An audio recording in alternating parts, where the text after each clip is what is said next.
pagtulong natin ay nasa pangalan ng Panginoon. Siya ang lumikha ng langit at lupa. Ating ipahayag ang ating mga kasalanan sa Diyos. Ang ating Diyos ay Diyos na mahabagin at mapagpatawad.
Mapalad ang tao na pinatawad na iyong kasalanan at nalimot na rin ang kanyang nagawang mga pagsalangsang.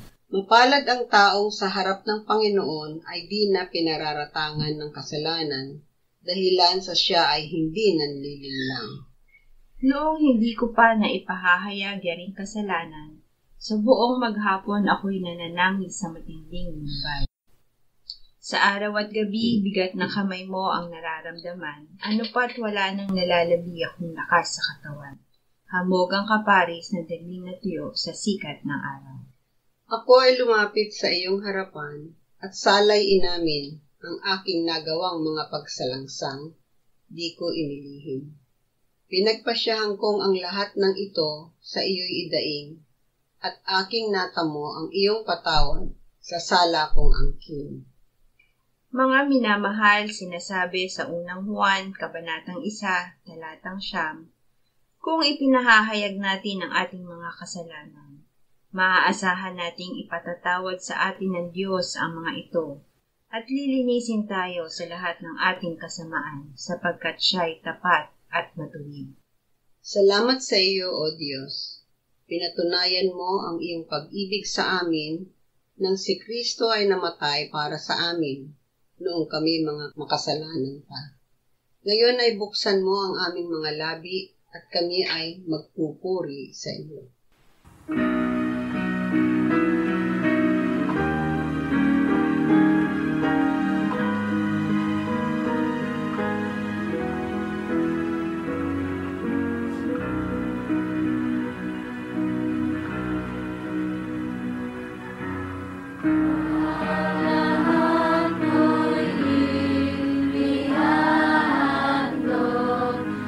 May kagalakan,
Galatia 4:4-7. Nang dumating ang ganap na kapanahunan, isinugo ng Diyos ang kanyang anak na ipinanganak ng isang babae at ipinanganak sa ilalim ng kautusan upang tubusin ang mga nasa ilalim ng kautusan upang matanggap natin ang pagkupkop bilang mga anak.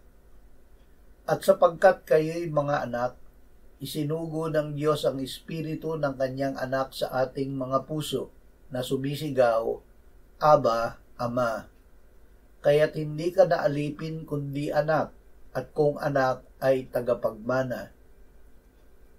Naging mga anak ng Diyos.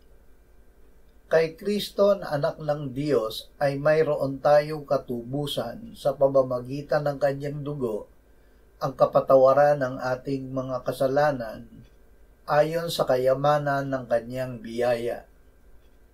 Dahil sa pagtubos sa atin ni Kristo, tayo ay tinanggap at kinupkup ng Diyos bilang kanyang mga anak. Ibinigay sa atin ng Diyos ang Espiritu ng kanyang anak at sa pamamagitan niya ay natatawag natin ng Diyos, Aba, Ama. Tayo ay hindi na mga alipin. Ang Espiritu mismo ang nagpapatotoo kasama ng ating Espiritu na tayo'y mga anak ng Diyos. Awit 68:3-6. Matuwa nawa ang matuwid, magalak nawa sila sa harapan ng Diyos. Oo, magalak nawa sila sa kasayahan. Kayo'y magsiawit sa Diyos, umawit ng mga papuri sa kanyang pangalan. Magtaas ng isang awit sa kanya, siya na nangangabayo sa mga ilang. Panginoon ang kanyang pangalan, magala kayo sa kanyang harapan. Ama ng mga ulila at tagapagtanggol ng mga babaeng balo, ang Diyos sa kanyang banal na tirahan. Ang nag-iisa ay binibigyan ng Diyos ng tahanan. Kanyang inaakay ang mga bilanggo sa kasaganaan, ngunit ang mga mapaghimagsik sa tigang na lupa ay naninirahan. Ang Diyos ay ating Ama. Tinawag ni David ang Diyos na Ama ng mga ulila. Sinabi din niya, kung paanong ang Ama ay nahahabag sa mga anak niya, gayon nahahabag ang Panginoon sa mga natatakot sa Kanya. Sinabi ng Panginoong Hesus na ang Diyos ang ating Ama na nasa langit. Siya rin ang ating Ama na nakakausap ng lihim sa panalangin at nakakakita ng mga lihim at nagbibigay ng gantimpala sa atin. Siya ang nagbibigay ng Espiritu Santo sa bawat humihingi sa Kanya. Unang Juan 3:1-2, 14-24. Masdan ninyo kung anong uri ng pag-ibig ang ipinagkaloob sa atin ng Ama upang tayo'y matawag na mga anak ng Diyos. At tayo'y gayon nga. Dahil dito'y hindi tayo nakikilala ng sanlibutan, sapagkat siya'y hindi nakilala nito. Mga minamahal, ngayon ay mga anak tayo ng Diyos at hindi pa nahahayag kung magiging ano tayo. Nalalaman natin na kung siya'y mahayag, tayo'y magiging katulad niya, sapagkat siya'y ating makikita bilang siya. Nalalaman natin tayo'y dumaan na mula sa kamatayan patungo sa buhay, sapagkat iniibig natin ang isa't isa. Ang hindi umiibig ay nananatili sa kamatayan. At ang tumutupad ng kanyang mga utos ay nananatili sa kanya at siya sa kanya. At dito'y nakikilala natin na siya'y nananatili sa atin sa pamamagitan ng Espiritu na kanyang ibinigay sa atin. Ang Diyos mismo ang nagsabi. Dahil sa kanyang pag-ibig sa atin, Diyos mismo ang nagsabi na tayo ay kanyang mga anak. Ang katotohanan tayo ay mga anak ng Diyos ay pinatutunayan ng Diyos sa kanyang salita. Hindi lamang tayo naging kanyang mga anak. Tayo ay isinilang na muli ng Diyos upang maging katulad ng Panginoong Hesus na kanyang anak.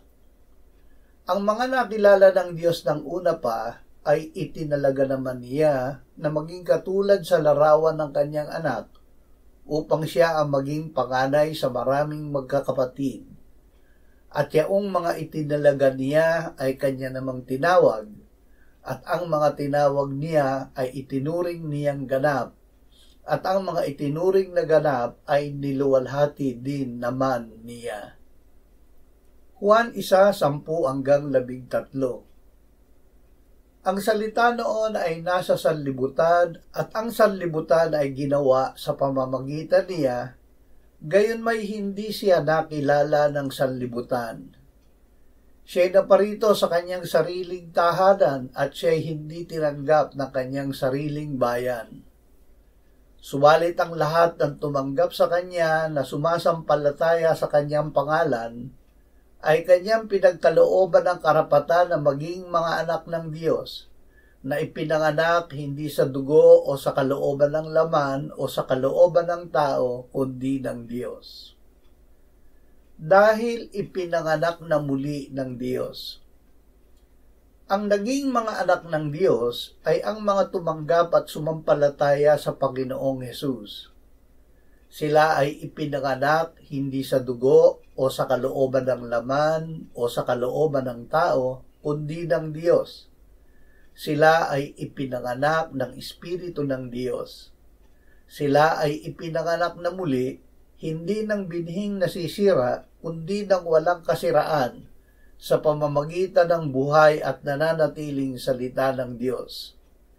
Dahil naging mga anak ng Diyos, sila ay may buhay na walang hanggan dahil si Jesus ay nananahan sa kanila sa pamamagitan ng Espiritu Santo. Napakalaki ang pahalaga ng Diyos sa kanyang mga anak. Kahit mga sanggol pa lamang. Ang kapangyarihan ng Diyos ay nananahan sa mananampalataya kahit bago pa lamang sa pananampalataya.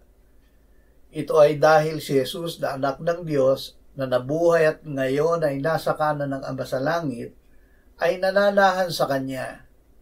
Si Jesus ang kapangyarihan ng Diyos. Ang bagong mananampalataya ay gaya ng sanggol na bagong silang. Siya ay binigyan ng Diyos ng makapangyarihang pagkain na kailangan niya para lumaki at lumakas. Ito ay ang salita ng Diyos, ang malinis na espiritual na gatas na nagbibigay ng paglaki at paglago tungo sa kaligtasang kaloob ng Diyos sa pamamagitan ni Kristo.